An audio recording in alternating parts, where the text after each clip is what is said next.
जिनका शादी का बोले बरसों भी है, जिनका सरकारी सहायता में तो बरसों लग जाएंगे।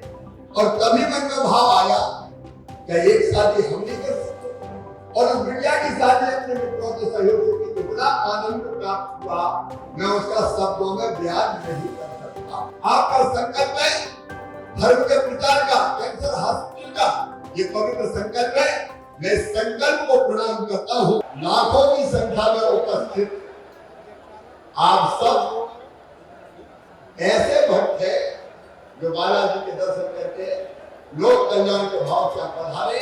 मैं आप सबके चरणों में भी प्रणाम करता हूँ। या राम मैं सर्वज्ञानी करो प्रणाम जोर जुग पानी।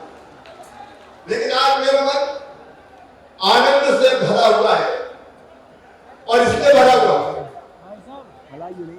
कि बचपन से मैं भी गांव में पैदा हुआ, हमारे छोटा सा गांव मेरा भी है, हम भी जेल में पैदा भाई, और पढ़े भी सरकारी स्कूल में है भैया, कोई पब्लिक पब्लिक स्कूल में नहीं पढ़े।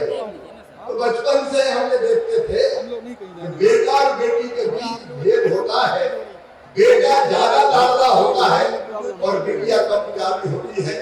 कई बार तो बेटियां कोख में मारी जाती है, पैदा हुई तब लगभग वेदना होती थी महाराज जी कि हे भगवान वो दिन कब आएगा जब बेटा और बेटी बराबर माने जाए।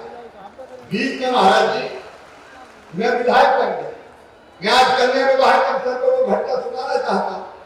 पदयात्रा कर रहा था, हम तो घूमे, तो एक गांव में गए तो बेटी की शादी थी, अनाथ थी, तो गांव के लोगों ने कहा कि आप विधायक हो, बिटिया की शादी का इंतजाम करवा दो, सरकारी सहायता दिलवा दो, इसके माता पिता नहीं। मैं क्या शादी का बोले बरसों ही है, जिनका सरकारी सहायता में तो बरसों लग जाएंगे। और तभी मन में भाव आया क्या एक शादी हम नहीं कर सकते, और उस बिटिया की शादी अपने मित्रों के सहयोग से की, इतना आनंद प्राप्त हुआ मैं उसका शब्दों में बयान नहीं कर सकता। लाडली लक्ष्मी योजना बनी जिसका तय किया कि मध्य प्रदेश की धरती पर कोई बिटिया पैदा होगी तो वो लखपति होगी, लखपति, बोझ नहीं बनेगी, वरदान बनेगी। और देखो भैया, भगवान को प्राप्त करना जीवन का अंतिम लक्ष्य है, परमात्मा की प्राप्ति। और भगवान कैसे प्राप्त होंगे?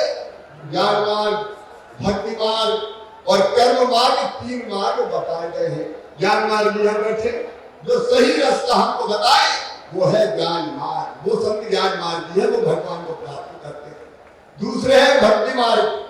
एक बार भगवान श्री रामचंद्र जी का दरबार लगा था, मैया सीता, भैया लक्ष्मण, भरत, शत्रुघ्न, अंगद, नंद, नील, जामवंत, हनुमान, गोविंद सब बैठे थे।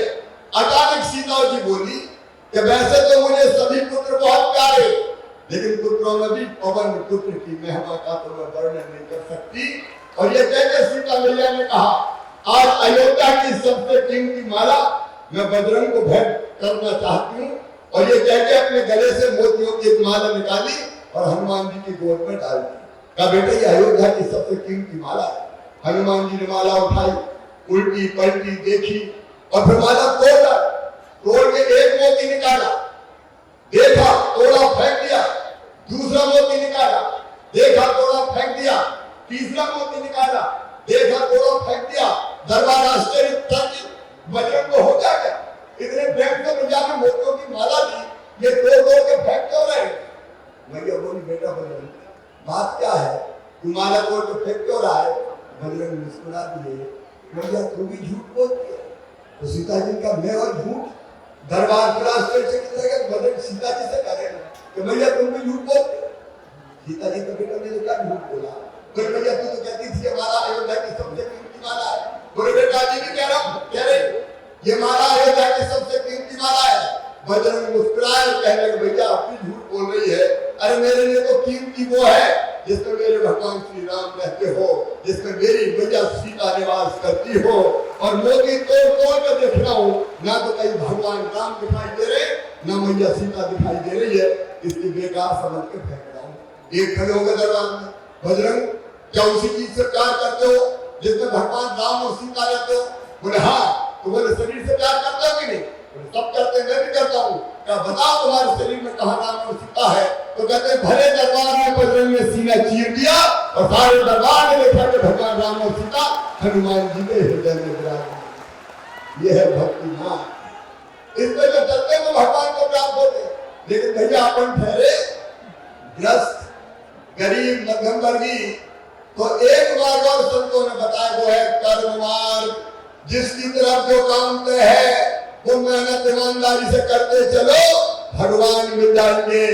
अगर किसान है अन्न उत्पादित करे, अगर कर्मचारी है तो ईमानदारी से लोगों के काम करे, डॉक्टर है तो बीमारों का इलाज करे, और नेता है तो हवाला घोटाला बेईमानी ना करे, ईमानदारी से जनता की सेवा करे, तो परम पिता परमात्मा मिल जाएंगे।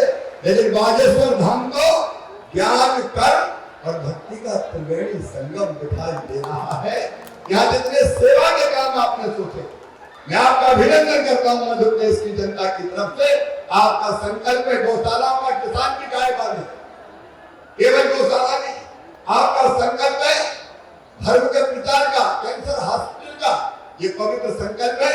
मैं इस संकल्प को प्रणाम करता हूँ। मेरे साथ एक बार फिर बोलिए, सियावर रामचंद्र की, पवन सुत हनुमान की, उमापति महादेव की, बालाजी भगवान की, बागेश्वर धाम की, धर्म की, अधर्म का, प्राणियों में, विश्व का, भारत माता की, गौ माता की, हर हर महादेव।